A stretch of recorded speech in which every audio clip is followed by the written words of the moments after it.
Que la paz de Jesús esté contigo. Te saluda tu amigo y servidor Hugo Maciel de la comunidad evangelizadora La Peña, predicador católico de la diócesis de San Lorenzo, Paraguay.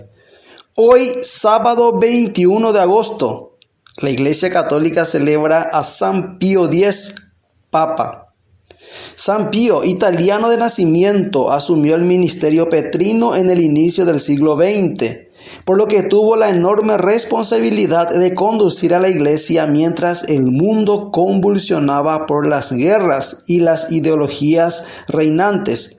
Durante su pontificado se llevaron a cabo numerosas reformas, entre ellas un nuevo impulso y reformas a la catequesis, la liturgia, la curia y la evangelización. Fue canonizado por el venerable Pío XII en 1954, siendo el primero de los papas del siglo XX en recibir tal honor. San Pío X, llamado también el Papa de la Eucaristía, por ser el quien permitió a los niños poder acceder al sacramento de la comunión con el requisito de que ellos reconozcan la presencia real de Jesús en la Eucaristía. Y como todos los días, la Iglesia Católica nos invita a reflexionar la palabra de Dios.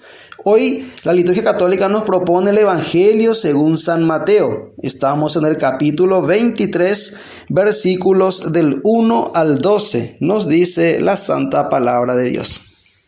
Después de esto, Jesús dijo a la gente y a sus discípulos: Los maestros de la ley y los fariseos enseñan con la autoridad que viene de Moisés.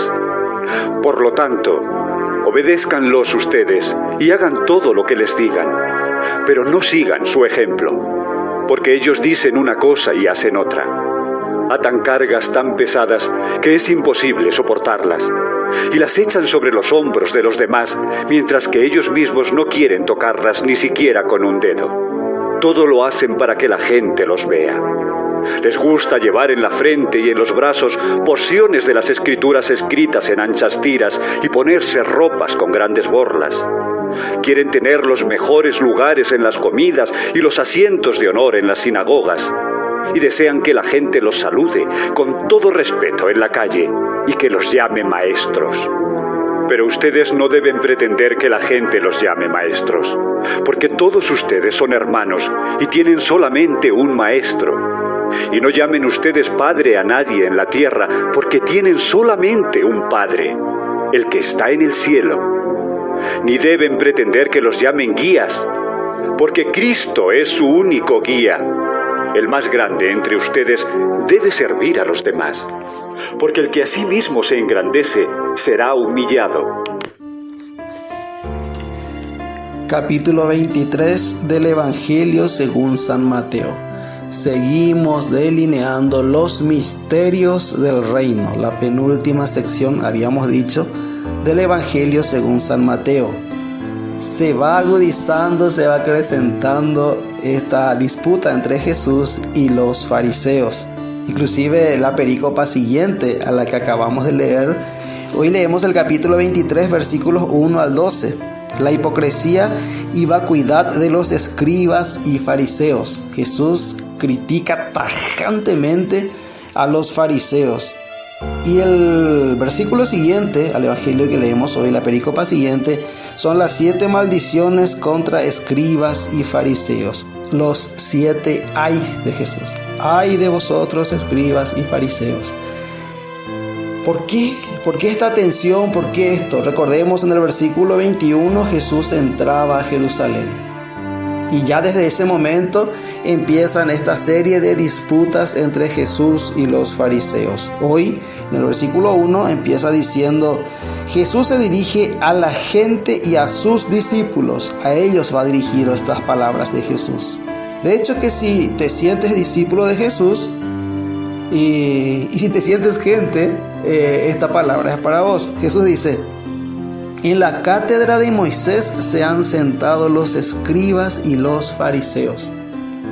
Esto que Moisés viene a enseñar, las enseñanzas de Moisés, de la cual debe iluminar al pueblo de Israel, al pueblo judío, esa cátedra está ocupada hoy por los escribas y fariseos. Los fariseos se sientan ahí. Ellos se sientan para enseñar. ¿Qué quiere decir eso? Que hasta hoy quien nos guiaba, quien nos instruía, quien nos iluminaba, era la ley mosaica, la ley de Moisés. Estamos sometidos a esta ley. Recordemos, habíamos dicho, creo que en 2 o 3 reflexiones atrás, en este mismo sitio, que para los fariseos, ¿qué significaba la ley? ¿Qué implica la ley para los fariseos? Eso ya lo habíamos explicado. Entonces era muy importante, era fundamental para los fariseos el cumplimiento estricto de la ley. Y habíamos hablado también qué habían hecho ellos con la ley dada por Dios. Ahora Jesús les aclara esto a la gente y a sus discípulos. ¿Qué dice Jesús a la gente y a sus discípulos? Ahí, en ese lugar que debe iluminar la voluntad de Dios, se sientan los fariseos. Se sientan ahí ellos. ¿Y qué hacen ellos? ¿O cuál tiene que ser tu actitud ante ellos? Vos que sos gente, vos que sos discípulo de Jesús, ¿cuál tiene que ser tu actitud ante los que se sientan en ese lugar de honor para iluminar con la ley de Moisés? ¿Cuál tiene que ser tu actitud?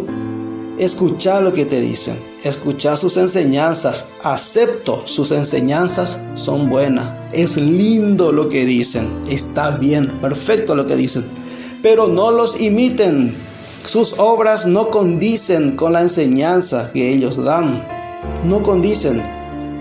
Entre paréntesis, ¿no te parece semejante a quienes manejan, entre comillas, las riendas de varias instituciones públicas en diferentes países? Las riendas de los países, los gobiernos. Dicen lindas cosas. Qué lindo, qué bonitos discursos se lanzan. Pero, ¿y su conducta? ¿Y qué están haciendo? En estos tiempos, en estos días, han encerrado a la población entera. No hagas esto, no salgas de casa, no hagas esto. Pero ellos sí tienen permitido. No se aglomeren, pero ellos sí tienen permitido. Atan cargas pesadas, dice Jesús, sobre las espaldas de los demás. Ellos no se animan a mover ni un dedo. Han vuelto algo muy pesado, muy difícil de llevar. Han vuelto la ley como algo muy pesado y difícil de llevar. Eso no es lo que Dios quiso. Recordemos, la ley de Dios era el parámetro, era la norma para seguir, era la manera de acercarse a Dios. Para los fariseos, el cumplimiento de la ley era lo que nos aproximaba a Dios. Para estar bien con Dios, uno tiene que cumplir la ley. ¿Qué han hecho los fariseos de eso? Enormes fardos sobre la espalda de los demás, pero ellos no se animaban a mover ni un dedo. Ensanchan las filacterias. Las filacterias eran unas cajitas que tenían en su interior pedacitos de las escrituras, de la Torá. Las filacterias se ataban en la frente y en el brazo, las filacterias, con unos cordones o unas vendas de cuero. Era para rezar aquello que estaba en Deuteronomio 6. Y las filacterias, las orlas, los mantos, donde tenían trozos del Deuteronomio. Inclusive besaban ellos el manto para poner, besaban la cita bíblica del Deuteronomio y con una oración solemne se ponían ellos para orar.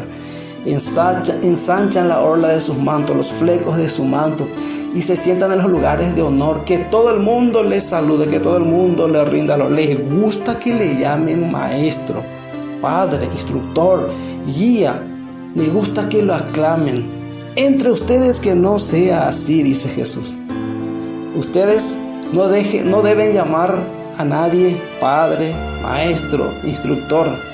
Jesús está utilizando un recurso literario, esto no es parábola, esto es hipérbole, de exageración. Pero aparte de eso hay que entender, porque leyendo y releyendo las escrituras, como dice en Isaías, es una espada penetrante que penetra hasta los tuétanos. Hay que penetrar, hay que dejar que la palabra penetre e ir a lo profundo de la palabra, porque lo que Jesús está diciendo no le llamen de tal manera, no digan esto, no le den no, lo que Jesús quiere decir es: ¿quién es tu maestro?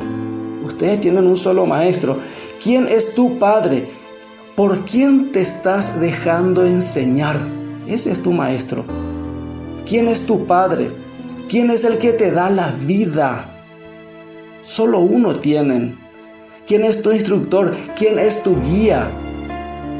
Vamos a lo profundo de la palabra. Eso es lo que Jesús quiere enseñarnos hoy. De hecho, Jesús nos está diciendo literalmente, no le llames padre, no le digas padre al que te dio la vida. No, Jesús mismo utilizó ese término cuando le llamaba padre a Abraham, cuando se refería a padre a Abraham en la cita de Lázaro. Y también cuando dio la parábola del hijo pródigo, el padre, decía Jesús. Entonces Jesús se va a contradecir. No, Jesús no se contradice. Jesús llama maestro, Jesús llamó padre, pero acá Jesús está dando una enseñanza muy profunda que hay que saber entender, hay que saber captar a dónde nos quiere llevar Jesús. Y como siempre hacemos, hacia el final de nuestras reflexiones, citas del magisterio o de las palabras del Papa, me gustaría compartir contigo algo nuevamente de Evangelii Gaudium sobre el lenguaje de los tiempos. Para mis hermanos, agentes de pastoral, consagrados sacerdotes, lenguaje de nuestro tiempo. También el Evangelio hay que encarnar, hay que saber entender el Evangelio. La cuarta sección de Evangelii Gaudium, la misión que se encarna en los límites humanos. Numeral 43 en adelante.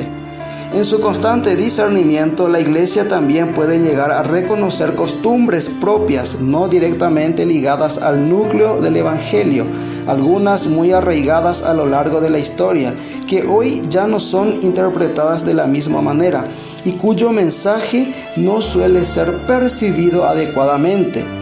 Pueden ser bellas, pero ahora no prestan el mismo servicio en orden a la transmisión del Evangelio. No tengamos miedo de revisarlas. Del mismo modo, hay normas o preceptos eclesiales que pueden haber sido muy eficaces en otras épocas, pero que ya no tienen la misma fuerza educativa como cauces de vida. Santo Tomás de Aquino destacaba que los preceptos dados por Cristo y los apóstoles al pueblo de Dios son poquísimos.